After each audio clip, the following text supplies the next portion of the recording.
Hello, everyone. Welcome to our live. I am so excited to be with you all. It's been a minute, but we're back. And what we are going to be talking about today, we're going to get right into it. When you think you're bad at makeup, but you're really not. So here's what I know to be true. What I know to be true is that when we start learning how to do makeup,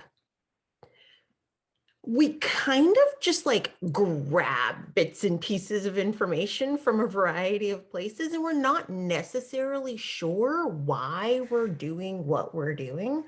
Hold on, Instagram's trying to give me all sorts of prompts that I do not need, and I don't know how to get rid of them. Oh, this is cute. Okay, that's done. So we end up grabbing from all of these different places, all of these different, we look at YouTube videos, we look at TikTok, we look at magazines, we look at everything, right? Friends, family, we consume as much as possible based on typically what we're most interested in. So if you're most interested in making your eyes look bigger, you're going to be looking at eyeliner and mascara and eyeshadow and all of those techniques, right?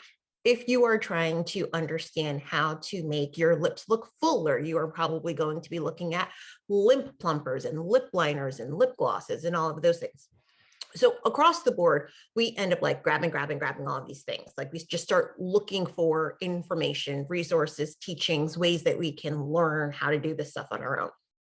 And here is the tale as old as time.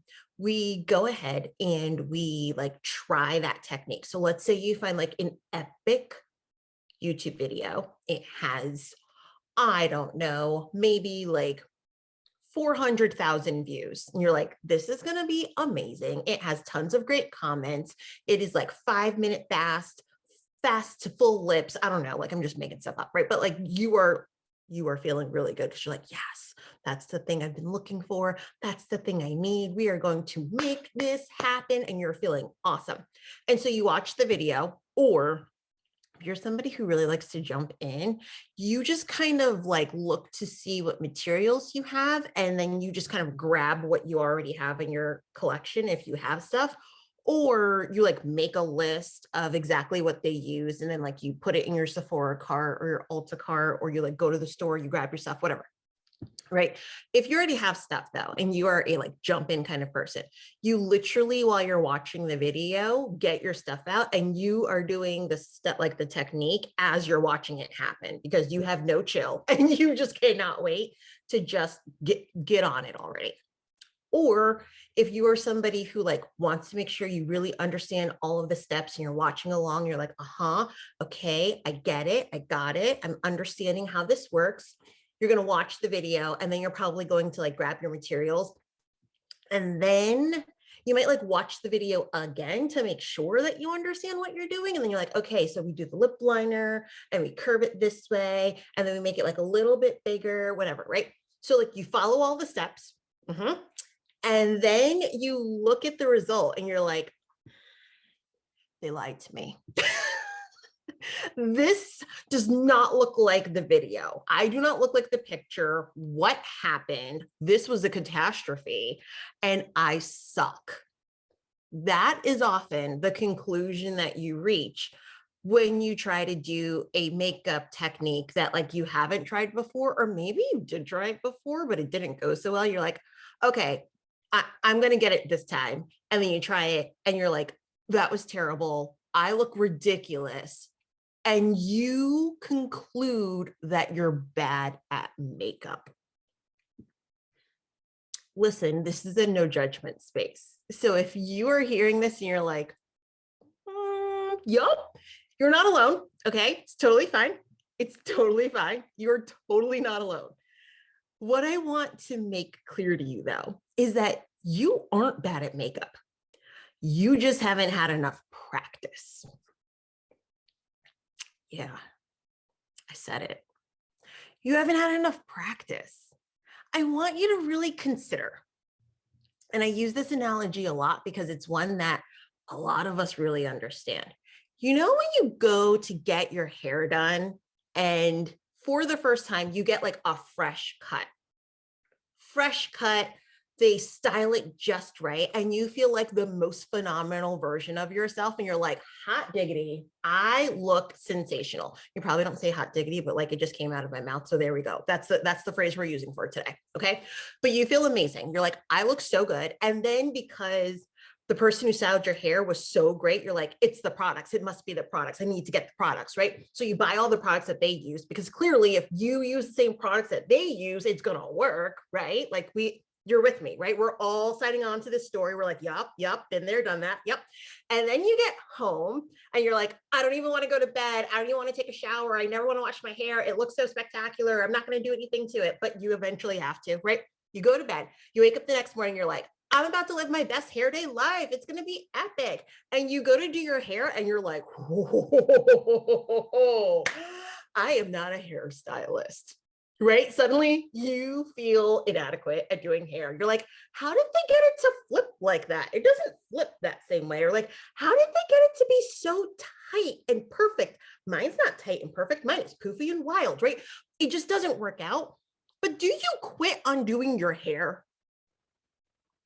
Or do you try again the next day? And then you try again the next day. And then you try again the next day. And then maybe the day after that, you like put on a headscarf, or like maybe you put on a hat for the day. You like take a time out because you're like, listen, this is too much. But then eventually give it like a month, maybe like 2 months. And before you know it, you've kind of nailed it, right? You kind of mastered that hair look and you're feeling really good about it.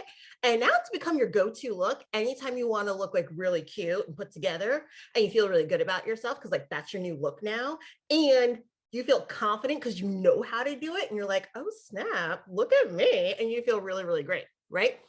Why don't you give yourself that same leeway, that same flexibility, that same practice time when it comes to your makeup? I have a theory. And my theory is society has been telling us for, I don't know, our entire lives, as people who identify as women in whatever variety that word feels true and right for you, that we're just inherently supposed to know how to do this stuff. Now, before I go any further with that statement, I believe that makeup is for everyone who wants to wear it, period, the end. So this is not about like, oh, well, if you identify as a woman, this is for you. No, no, no, no, no. What I'm saying is that like in terms of societal norms, it often feels like as somebody who identifies as a woman, we're all just supposed to know how to do this stuff, which is bonkers. When you really think about it, like how would we know? Who taught us? That's the question that just keeps coming back to me over and over and over again. And when I share that question with my clients, they're like, I don't know. And it's because it was never anybody's real job to teach us how to do makeup. So I volunteered as tribute and I created the Academy, which is a place for us to learn how to do makeup and to have the practice that you need, but not just practice, because anybody can like be in their mirror with their stuff, like crayons and like scribbling it on and figuring it out on your own. But let's be real, that hasn't gotten you where you've wanted to go.